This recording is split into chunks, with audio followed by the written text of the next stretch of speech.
Dagger, the last duel, when men settled fights to the death. Origins of dueling. Dueling, the formalized combat between two individuals to resolve disputes or defend honor, dates back to ancient civilizations.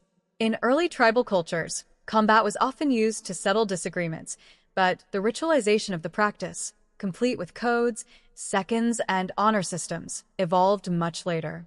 The roots of the Western duel trace back to medieval judicial combat, where the belief was that God would grant victory to the righteous party.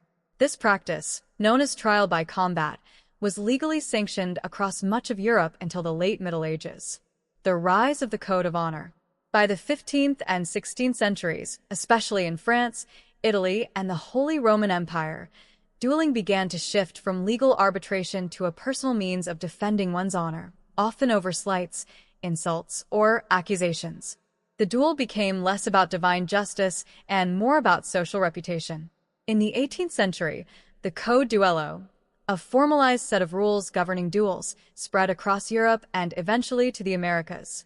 These codes dictated everything: how to issue a challenge, the roles of seconds, witnesses and intermediaries, weapon choice, usually pistols or swords, and conditions under which honor was satisfied, even without bloodshed. Dueling in America. In the United States, dueling took firm hold in the 18th and 19th centuries, especially among the Southern aristocracy. Personal honor was held in extraordinarily high regard, and public reputation could make or break political and business careers. One of the most infamous American duels occurred in 1804, when Vice President Aaron Burr fatally shot former Treasury Secretary Alexander Hamilton in Weehawken, New Jersey. The duel shocked the nation and significantly damaged Burr's political career, yet it underscored how deeply embedded the concept of honor dueling was in elite circles. The decline of the duel. As the 19th century progressed, public sentiment began to shift. Courts no longer turned a blind eye, and prominent religious, legal, and political voices began to condemn dueling as barbaric and counter to civilized society. Yet duels still occurred. In France, dueling among intellectuals and military officers continued well into the 20th century. In fact, one of the last known duels in France took place in 1967, when Gaston de Foret, a French politician, exchanged sword blows with fellow politician René Ribière over an insult delivered in Parliament. While fatal outcomes became increasingly rare due to intentionally poor aim or symbolic gestures, these late duels remain symbolic of unresolved tensions between honor culture and modern law. Why duels mattered. To modern eyes, dueling may seem irrational or extreme, but in its historical context, it was a highly ritualized method of restoring public credibility. In a world where legal systems were inaccessible or ineffective for personal grievances, especially among the upper classes, duels offered a socially accepted method of enforcing accountability. Duels weren't always about physical courage.